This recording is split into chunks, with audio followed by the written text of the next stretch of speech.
Hello students, class 8 lesson 5 कोयला और petroleum. आप अपने चारों तरफ हम देखते हैं कि हमारी डेली की जो रूटीन की आवश्यकताएं हैं उसके लिए हम बहुत सारी चीज़ें यूज़ में लेते हैं। कागज़, कपड़ा, लकड़ी, हवा या वायु, मिट्टी, पेड़ पौधे, ऐसी अनेकों चीज़ों को अपन अपने डेली के रूटीन में लेते हैं। अगर इनको जो हम दैनिक जीवन में उपयोग में लाई जाने वाली चीज़ें हैं, अगर इनको अपन अलग अलग वर्गीकृत करें तो उनको अपन दो रूप में बांट सकते हैं, प्राकृतिक और मानव निर्मित। अगर प्राकृतिक चीज़ों की बात करें तो उसमें क्या क्या आ सकती है, जैसे वायु, जल, मिट्टी या खनिज पदार्थ। मानव निर्मित की बात करें तो कागज़, कपड़ा, प्लास्टिक, विभिन्न प्रकार के रेशे, फर्नीचर, कोई भी चीज़ आ सकती है जो आप डेली रूटीन में, जो कि मानव के द्वारा बनाई गई है, हमें प्राकृतिक रूप से हमारे पास नहीं है। तो इस सूची में जब अपन ने प्राकृतिक और मानव निर्मित चीज़ों को अलग अलग बांटा तो इससे आपको क्लियर पता चला प्राकृतिक चीज़ें कौन सी है जो प्रकृति द्वारा उपलब्ध कराई गई है, जिसमें मानव का कोई योगदान नहीं है, जो हमें स्वतः ही मिली है, जैसे वायुमंडल, जल, मृदा, खनिज, ये सभी प्रकृति द्वारा प्रदत्त हैं या प्रकृति द्वारा हमें दिए गए हैं, इसलिए इन्हें हम क्या कहते हैं, प्राकृतिक संसाधन। अब क्या ये सभी प्राकृतिक संसाधनों का उपयोग हम निरंतर कर सकते हैं, लगातार कर सकते हैं? इस प्रश्न के उत्तर के लिए हम ये देखते हैं कि हमें पता है कि जो प्राकृतिक संसाधन हैं वो हम, जैसे कि वायु, जल, मृदा है, क्या ये मानवीय क्रियाकलापों द्वारा, यानी जो हम डेली रूटीन कार्य करते हैं उससे ख़त्म हो जाते हैं? नहीं। आपको पता है कि वायु, जल, मिट्टी, ये चीज़ें ऐसी हैं जिन्हें अपन रोज़ यूज़ करते हैं लेकिन ये कभी ख़त्म नहीं होती। लेकिन उसके बाद भी बहुत सी ऐसी प्राकृतिक चीज़ें हैं जो प्राकृतिक तो हैं लेकिन उनका अगर हम निरंतर प्रयोग करते हैं तो वो एक निश्चित समय के बाद क्या हो जाती है, धीरे धीरे कम होने लगती है और फिर ख़त्म हो जाएगी। जैसे पेड़ पौधे हैं, वनस्पतियां हैं, लेकिन ये एक निश्चित मात्रा में है। अगर हम इनका निरंतर दोहन करते रहेंगे, निरंतर इनका उपयोग करेंगे तो क्या हो जाएंगे, ये एक निश्चित समय के बाद नष्ट होने लगेंगे।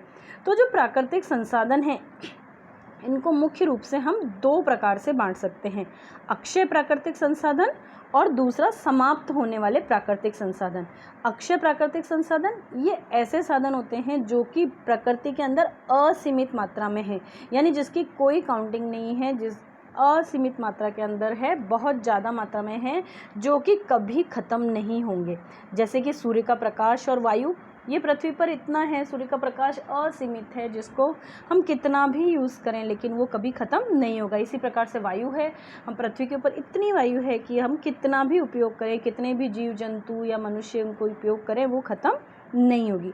इसी प्रकार से होती है समाप्त होने वाले प्राकृतिक संसाधन, ऐसे संसाधन जो प्राकृतिक तो हैं लेकिन अत्यधिक दोहन के कारण वो समाप्त हो सकते हैं, जो प्रकृति के अंदर एक निश्चित मात्रा के अंदर है, सीमित मात्रा के अंदर है, जो कि मानवीय क्रियाकलापों के द्वारा आने वाले भविष्य में क्या हो सकते हैं, समाप्त हो सकते हैं। जैसे कि वन्यजीव, खनिज, कोयला, पेट्रोलियम, प्राकृतिक गैस आदि, ये सभी कैसे संसाधन हैं, ऐसे प्राकृतिक संसाधन जो कि आने वाले भविष्य के अंदर हमारे ये क्या हो सकते हैं, समाप्त हो सकते हैं। इसी तरह से अगर अपन ये कहें तो अगर जो ये पदार्थ हैं जैसे कि कोयला है, पेट्रोलियम है, प्राकृतिक गैस हैं, अगर ये समाप्त होने वाले हैं तो इनका हम ऐसा क्या कि इनको हम लंबे समय तक रख सकें या इनका कभी भी पृथ्वी के ऊपर ख़त्म नहीं हो। तो इसके लिए हमें क्या करना पड़ेगा, इन सभी चीज़ों को एक निश्चित मात्रा के अंदर या सीमित मात्रा के अंदर हमको क्या करना पड़ेगा, इनका उपयोग करना पड़ेगा।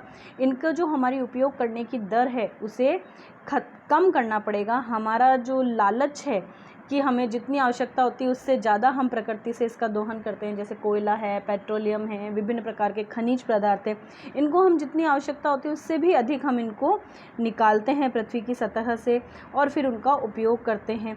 तो उससे क्या होता है कि आने वाले समय के लिए धीरे धीरे ये क्या हो जाएंगे, ख़त्म हो जाएंगे। तो हमें उससे बचाने के लिए क्या करना पड़ेगा, इनका एक सीमित उपयोग करना पड़ेगा, जितनी आवश्यकता हो हमें उतना ही उपयोग करना पड़ेगा।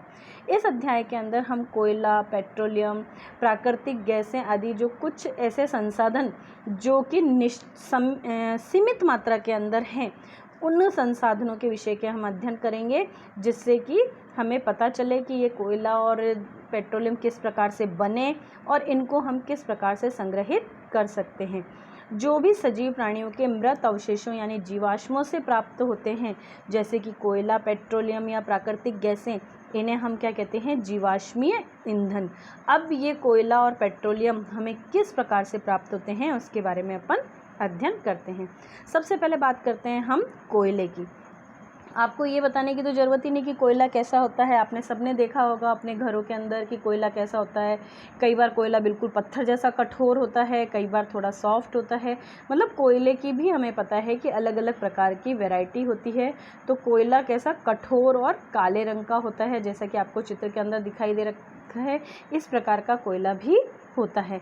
इसका उपयोग हम कहाँ करते हैं कि खाना बनाने के उपयोग ईंधन के रूप में भी हम इसका उपयोग करते हैं। रेल के इंजन चलाने के लिए इसका उपयोग करता है। जो तापीय शक्ति संयंत्र इत्यादि हैं, उनके अंदर भी, विद्युत संयंत्रों के अंदर भी विद्युत बनाने के लिए हम इसका उपयोग करते हैं। इसी प्रकार से विभिन्न जो अन्य उद्योग धंधे हैं, उनके अंदर भी हम ईंधन के रूप में कोयले का उपयोग करते हैं।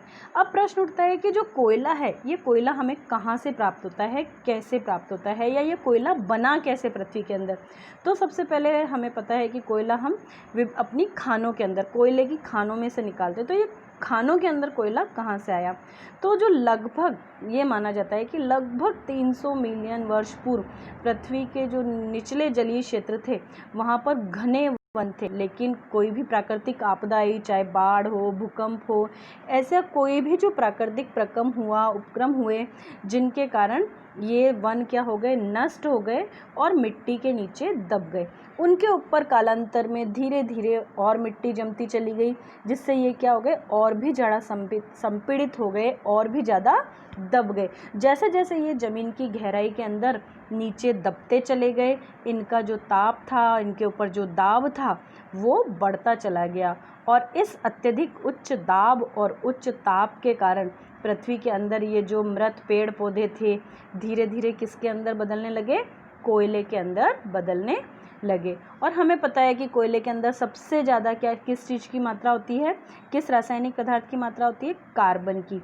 क्योंकि जो कार्बन के कारण जो मृत वनस्पति हैं, ये धीरे धीरे जो कोयले में परिवर्तित हो गए, इस परिवर्तन की प्रक्रिया को हम कार्बनीकरण कहते हैं। यानी वनस्पतियों से जब कोयले का निर्माण होता है, तो वह प्रक्रिया क्या कहलाती है? कार्बनीकरण।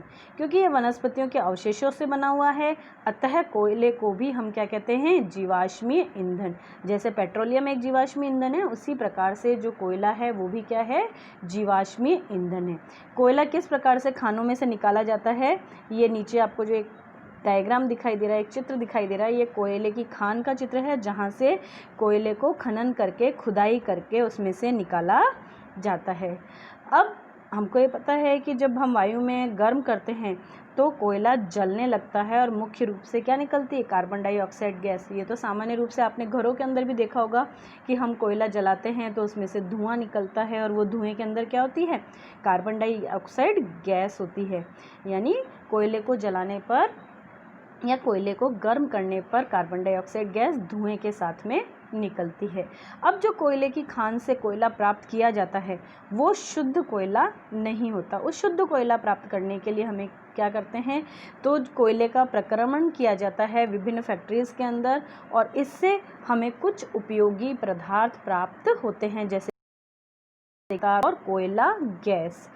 ये तीनों चीज़ें अलग अलग प्रकार की चीज़ें हैं जो कि कोयले के प्रक्रमण के दौरान हमें प्राप्त होती है। सबसे पहली बात आती कोक।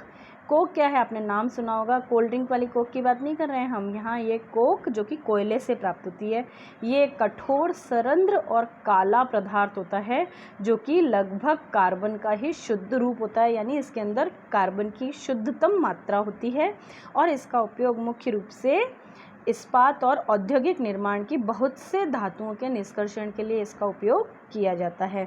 कोलतार यानी कि डामर, जिसका उपयोग तो आप देखते ही हैं, मुख्य रूप से सड़कें इत्यादि बनाने के काम में लिया जाता है। इसकी गंध बहुत अजीब सी, अप्रिय, आपको अच्छी नहीं लगती है, इसलिए ये एक अप्रिय गंध वाला काले रंग का गाढ़ा द्रव्य होता है, जो कि लगभग 200 पदार्थों का मिश्रण होता है। जो कि हम कहते हैं ना कि कोलतार किसी काम का नहीं है, लेकिन इस कोलतार के अंदर लगभग 200 प्रकार के पदार्थ मिक्स होते हैं, जो कि हमारे दैनिक जीवन में अलग अलग पदार्थों में, अलग अलग औद्योगिक पदार्थों के निर्माण में और उद्योगों को बनाने में काम में आते हैं, जैसे कि संश्लेषित रंग, औषधियाँ, विस्फोटक, सुगंध, प्लास्टिक पेंट, फोटोग्राफिक सामग्री, छत निर्माण की सामग्री आदि के अंदर हम इस कोलतार का उपयोग करते हैं। सबसे बड़ी बात है, एक और अलग जानकारी वाली चीज़ अगर अपन बात करें तो आप लोगों ने नेफ्थेलिन की गोलियां देखी होंगी, जो सर्दियों के अंदर हम स्वेटर वगैरह में डालते हैं, या मच्छर और इनको भगाने के लिए जो गोलियां इत्यादि उपयोग की जाती हैं, उनके अंदर भी कोलतार का उपयोग किया जाता है। वैसे तो पुराने समय से, हम बहुत लंबे समय से कोलतार का उपयोग सड़कें इत्यादि बनाने के काम में लिया जाता है, लेकिन आजकल पक्की सड़कों के निर्माण में हम कोलतार के स्थान पर एक पेट्रोलियम उत्पाद बिटुमेन का भी उपयोग करते हैं। कोलतार से तो बनती हैं, लेकिन कोलतार के साथ साथ बिटुमेन का भी उपयोग किया जाता है। तीसरा प्रक्रमण का उपयोग पदार्थ हमें मिलता है कोयला गैस।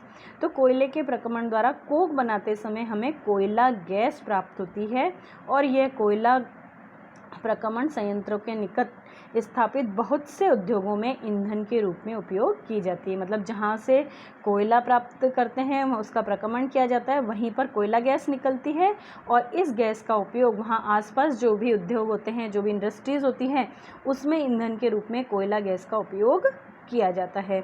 एक विशेष बात और मैं बताना चाहूँगी कि लंदन में लगभग 1810 के अंदर और न्यूयॉर्क के अंदर 1820 के आसपास कोयला गैस का उपयोग सबसे पहली बार सड़कों पर रोशनी के लिए किया गया था।